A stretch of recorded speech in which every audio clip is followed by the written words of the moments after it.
Hey everybody, welcome back to Video Game Esoteric series on the MiSTer FPGA DE10 Nano project, and it's time for the monthly news roundup because somehow the entirety of the month of October has passed us by. It is now Halloween when you're watching this, so if you're going out tonight, hope you have a good time. But a lot of stuff happened in the world of MiSTer FPGA this month, a lot of positive things and one negative thing, so we'll go over all of them so you guys are aware and currently updated on everything that is happening. Before we get too far involved, though, do me a huge favor down below, hit like and subscribe and ring that notification bell, definitely helps us out. If you feel so inclined to want to support the channel, we got a Patreon link down below as well. But I think everyone's favorite thing from the month of October has to be save states coming over to the Super Nintendo core. This is a work in progress, it is on unstable main, and it does require a little bit of setup to actually get going, but save states are one of those features that everyone wants in every single core, and while it is an absolutely massive lift to actually make it work, getting them in the Super Nintendo core was a lot of people's favorite moment of the month, and I totally understand that. And I did a video on this showing you guys how to set it up and get it working on your MiSTer, because it does take a little bit of work, nothing that you can't handle, but it isn't just sort of a plug and play situation. You do need to know how to use it. But it's awesome to see a core that really hasn't seen any changes for a long time suddenly get a bunch of changes. Stuff like the save states here on unstable main, absolutely awesome. It just lets you basically save your game wherever you want and then load up that save state and be right back to where you began. Do be aware this is not 100% functional across the board. There are some games that have been identified that do not like to play well with this, and I'm sure the developer will continue working on it and patch it up as it moves along. So it is still one of those work in progress things. You can't count on it 100% of the time, but I'd say 9 out of every 10 games I've tested with save states have worked totally fine on my MiSTer FPGA, so that is always good to know.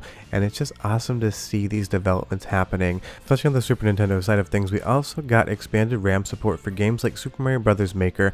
This was something that Infinity developed, and it was working in emulation as well as original hardware if you had the right flash cartridge, but it wasn't working in the Super Nintendo core, so the core developer went in, included that functionality, so now you can actually play something like Super Mario Bros. Maker, and that is just always going to be fun. When we get cores that do more than the original hardware, giving you these fan games, it's always something to be celebrated, so Super Nintendo had an awesome month.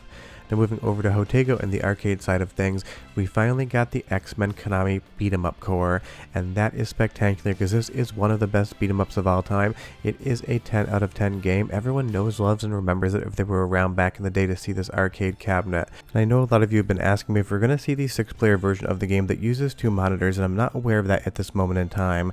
I would love to see Jotego and his team try to get that implemented using one screen off HDMI and the other off analog, so you could get that 6-player ROM working with the 2 different monitors. If you've never seen that cabinet in real life, just look up a photo of the 6-player X-Men cabinet. It was absolutely massive, one of the most impressive things for its time. I'd say only Taito probably outclassed it with their dual screen widescreen setups back in the day. And for a beta, a work in progress core, X-Men is like 98% of the way there as far as actual functionality is concerned. You can play the game from start to finish, all of the graphics look great, there's just a few visual glitches here and there, but otherwise it's the same game you remember from the arcades, and there's so many amazing Konami beat 'em ups we could have, but I think X-Men was probably the next leading one on the list after we got stuff like Teenage Mutant Ninja Turtles and the Simpsons arcade beat 'em up. And it's always fun, especially with these multiplayer games, inviting 3 of your friends over for a game night, throwing this on your MiSTer FPGA and grabbing 4 controllers is absolutely amazing. And I do own an original arcade board for this in my closet, the 4-player version, and now with the core I'm probably going to sell that on, because trust me, hooking up 4 controllers into that actual arcade board with my super gun is enough wires. I could probably go a quarter mile with all of the runs. Obviously that's a bit of an exaggeration, but this is just so much easier to enjoy and play than the original hardware, just based upon how difficult it is to wire and set up. But Jotego and his team have given us so many awesome cores in 2024, and we still have 2 more months to go, so I'm guessing you're going to see at least one more heavy hitter before the year is out. And it is wild to think that it's already November, or at least tomorrow after you're watching this, and we only have 2 more months in 2024 until we see what the entirety of 2025 brings us on the MiSTer FPGA front. Now a moment to talk about the Groovy core on MiSTer FPGA. I showcased this I think either in the spring or late last year. I'd have to check on the date, and it was basically a GPU on your MiSTer FPGA that would allow you to feed in things like emulation and even MAME so that you could play on a CRT television with very little to no latency whatsoever. It was a very genius move on the core developer's part to be able to implement something like this. Unfortunately, unfortunately last month we did learn that the core developer unfortunately passed away, and that is Faxis. I've asked multiple people how to pronounce this, and I've gotten multiple answers, so if I got that incorrect, I do apologize. I have tried my best, and as far as my knowledge is concerned, this is the first time we've unfortunately had to tell you that a member of the community, somebody who's developed for MiSTer FPGA, unfortunately isn't with us anymore.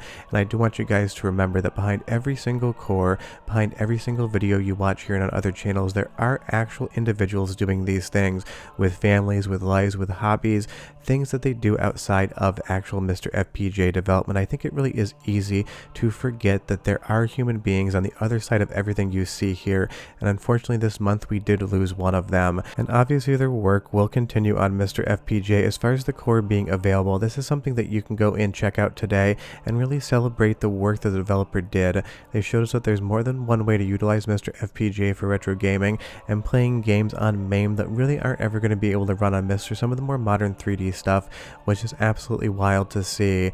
And that is the thing about communities. You get to know people, members come and go, and unfortunately every once in a while one of them does pass away. So this is not a fun update for the month of October, but it was an important one, and I do want you guys always to remember that behind every core and every video there is an individual with a life and family, and we should celebrate not only that but their contributions to the MiSTer FPGA community.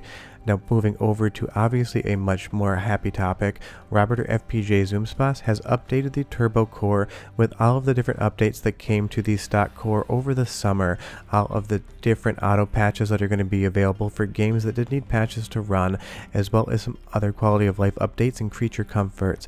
And do remember that the turbo core is 100% a manual install process only. This is not going to come down with update all, and I do have a video on the playlist teaching you guys how to install it. But Robert has done such an incredible job on Nintendo 64, and we thought again development was done in April, but he came back in, did a lot of fixes, a lot of improvements, giving us an even better experience than we had in April, and the one in April I said was 99% of the way to a real Nintendo 64. Now we have 100% compatibility with the North American, Japanese, and European retail libraries. Any single Nintendo 64 game that came out at release, you can play on the MiSTer FPGA core. And with the turbo core, especially with some of the games that have frame rate patches, you're going to get performance that you've never actually seen out of Nintendo 64. And in a lot of instances, I would say that the Nintendo 64 core hands down beats Nintendo Switch Online emulation, and we'll be doing some comparisons of that shortly because you guys keep asking. And obviously the Analog 3D went up for pre-order, a bunch of you grabbed them, including myself, and I'll be able to test that against the MiSTer FPGA core as soon as it shows up at my door, but I'm not expecting until spring of 2025, so it's going to be a minute on that. But in the meantime, obviously, we have a Nintendo 64 FPGA core, and we have all of those updates now in the turbo core. And when I say with some of the frame rate patches, these games get close to 60 frames per second, I absolutely mean it.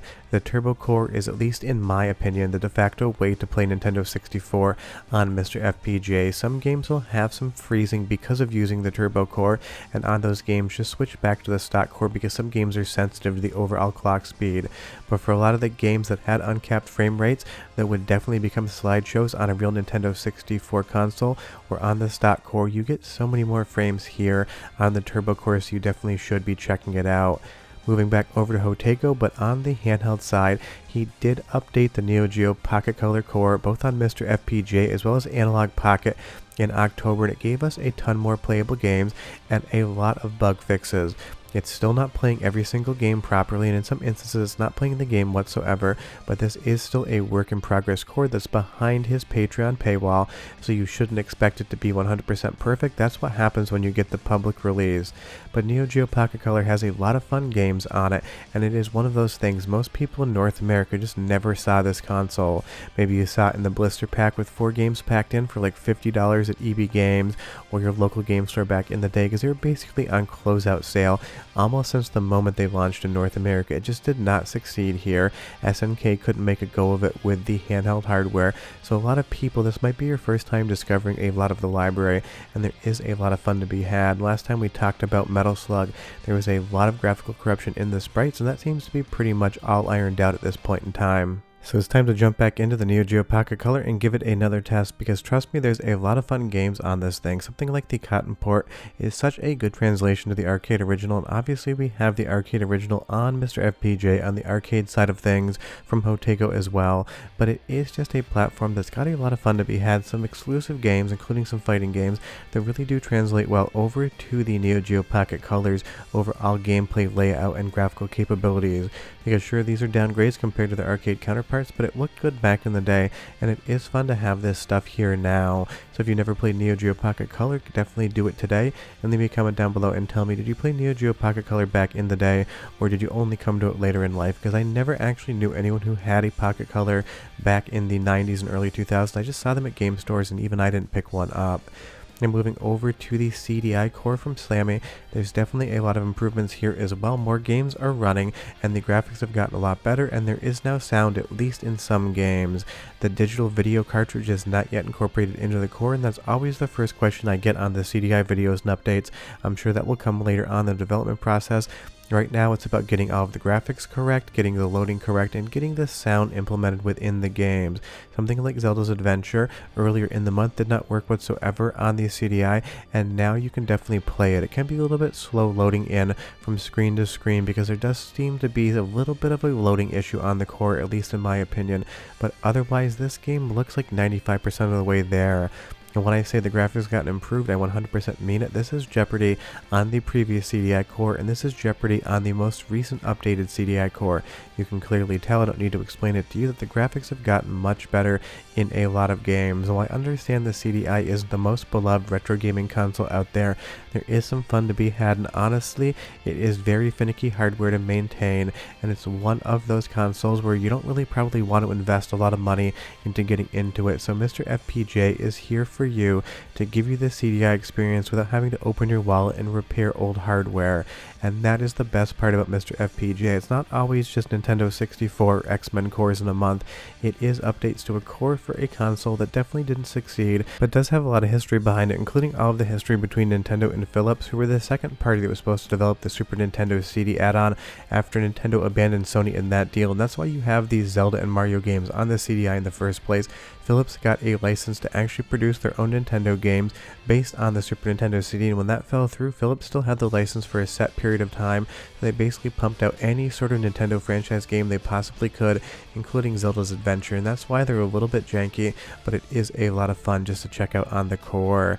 Now moving over to the MiSTer FPGA alternatives list, Taki Udon is updated more than once in October. First he started talking about the PlayStation 1 themed mainstream console, and before you ask, yes, the next batch of Mr. Pi should be going up for sale soon. Seems like there is just a little bit of a hold up on the case manufacturing for them, because now there's going to be a kit that includes cases, and that's going to be something that is different than obviously these mainstream consoles and the flagship. But Taki Udon also updated some information on the flagship, which is modeled after a Sony PVM. I've got more than one of them in my house, and this looks very familiar to me. So as soon as there's more updates on the next batch of Mr. Pi's selling online and more updates to these consoles, I will let you know, but do be aware it is coming. It was a pretty quiet month on the Sega Saturn front, and that probably means SRG 320 has a massive update to deliver to us in November, or knowing my luck, he's going to do it about an hour before this video goes live. So I am putting this caveat in here. Maybe the core updated overnight or into the morning. It's happened to be more than once, and I can't go back in and redo the entire video when that happens. It is just a timing issue. But Saturn on MiSTer FPGA is doing so well, and I can't wait to see what the next update brings. Hopefully we get maybe some 480i fixes or some other game bugs that are still existing patched up. So let's just have to wait and see what SRG 320 has planned, and I'm sure everyone can't wait for that. And the last little bit of information is Mr. Addon sent me his Reflex Prism DAC. This is a prototype, it isn't for testing, and I will have a video preview for this tomorrow morning or maybe next week depending on how the schedule works. It's been absolutely awesome to play with. It's useful for more than just things like MiSTer FPGA, and I definitely went crazy doing some strange tests with it, and it passed them all. But that is the news for the month of October. We have so much fun to talk about, and unfortunately we did lose that one member of the MiSTer FPGA community. But hopefully November brings just as much fun, and then we're into December, and I feel like things usually quiet down a little bit around the holiday season. If you have any questions or comments, leave them down below. I'm happy to answer each and every one of you, but we're done. Go play MiSTer FPGA, and I'll see you next time. Bye-bye.